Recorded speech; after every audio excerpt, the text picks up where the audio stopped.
Welcome back to another video. Is it a failure this season if Bradford don't gain promotion to League One? What are the implications of not getting promotion this season? Does Mark Hughes need to be sacked? Will players move on?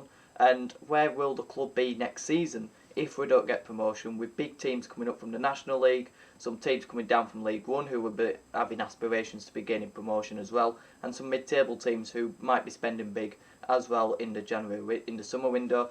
Let me know your thoughts in the comments down below. If you do go on to like it, please do, and subscribe if you're new as well. I think we're now one away from 100 subscribers at the time of recording. So let's get into a video. Is it failure if we don't go up this season? The answer is yes, quite simply, because the expectation at the beginning of the year was to be gaining promotion to League One. Many had title aspirations, some had as favourites to win that, many had as second, third, and many had as favourites as well to be winning the playoffs. Now, as well as we still can go up, it is important to be realistic and look into the future of what happens if we don't go up, and would Mark Hughes need to be sacked? Because I'm sure there'll be a few who will agree that Mark Hughes should be sacked, because we shouldn't be celebrating failure. If someone fails at his job, then they normally get sacked. However, it is important to look at the progress that we've made on and off the pitch as well, and Mark Hughes has been at the front of that.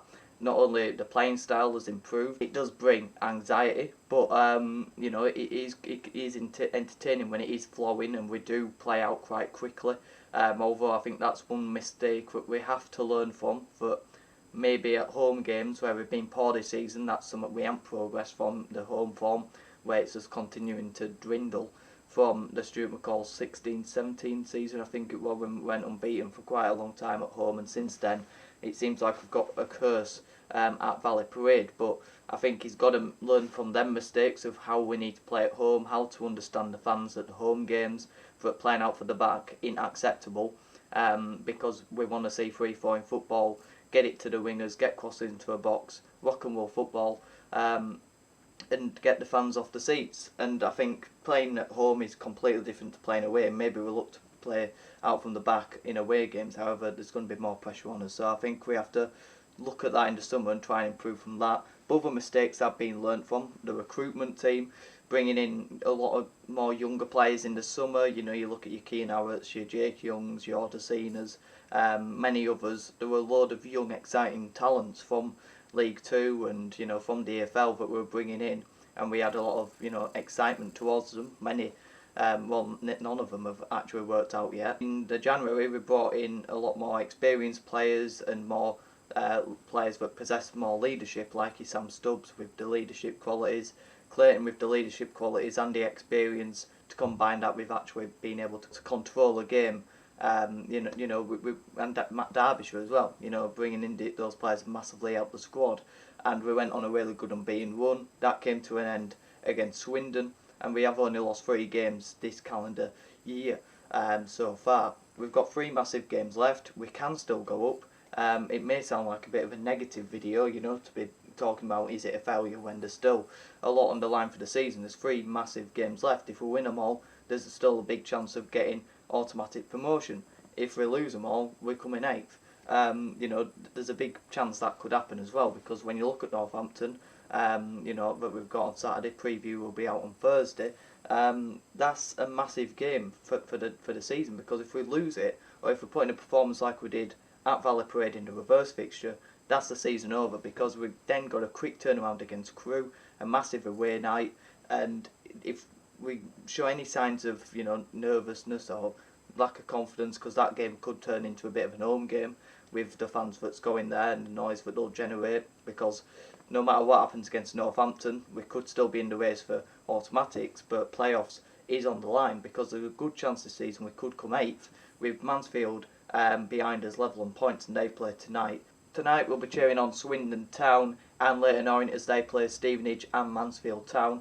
If them two can get wins, that's their game in hand gone, and a big chance missed for them. And also Leicester City tonight against Scum at 8 o'clock. So moving on then into what the season could be in the summer if we don't gain promotion, because there'll be players who probably will reject us to maybe move up back into League One. Now we've got some big contracts out. I'll probably do a retain list later on. There's like Cook's out of contract, Gillingham, Stubbs I think's out of contract as well. You've got many others. Maybe people would want to re-sign Adam Clayton, maybe a Smallwoods that could be looking at maybe trying to move on back into the upper levels, although it would be an hard one to do for him because I don't think his contract's out at the end of the season. Howie Lewis as well, maybe looking at, well, do I need another season in League Two when a Championship club or a high-end club in League One could be after me? And I do think I might be in the minority. Let me know your thoughts in the comments down below, but I would accept an offer for Howie Lewis if it is the right price and if it is to the right club.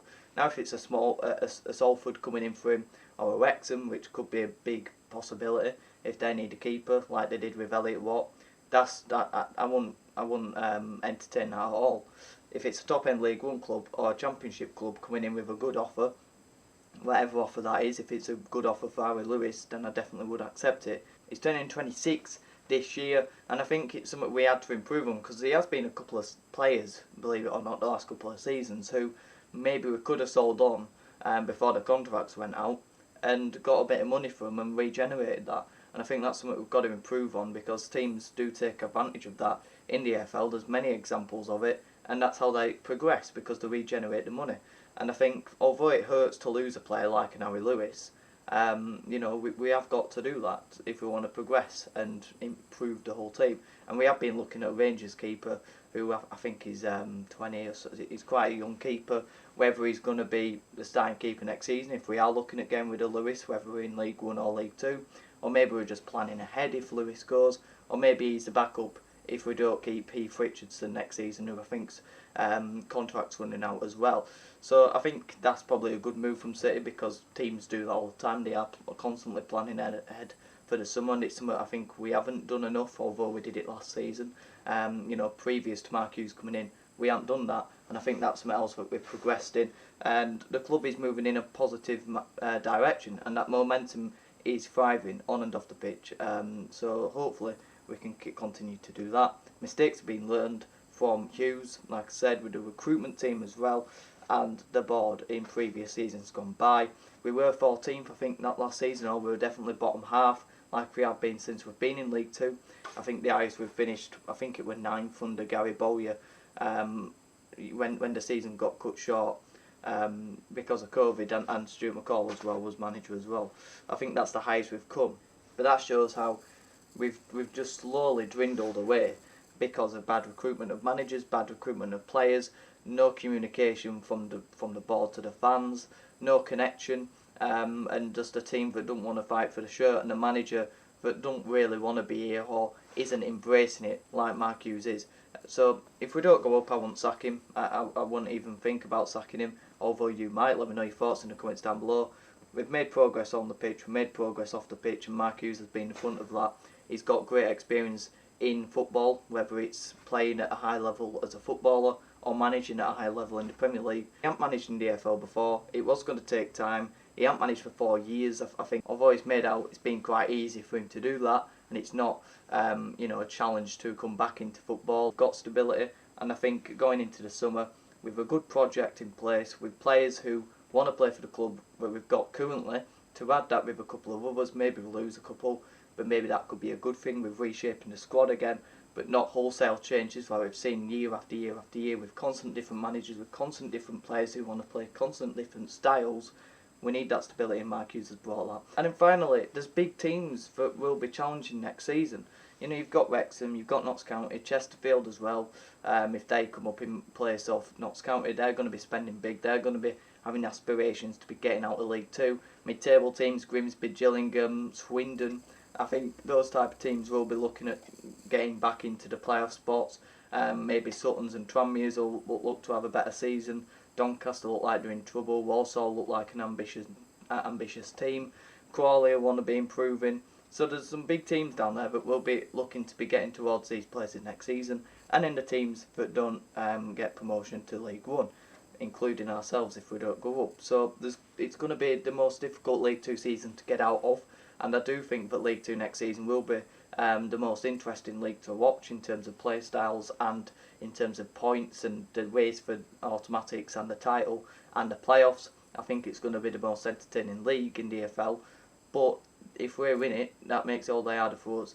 Whilst I think we will improve next season with another season under Hughes, with another recruitment and another project in place with the players we've got already, Hughes will have that understanding, and I think next season could be better. But with the teams that are going to be in and around us, it's going to be much harder to get out of. Like the video if you did, subscribe if you're new. Have a good one.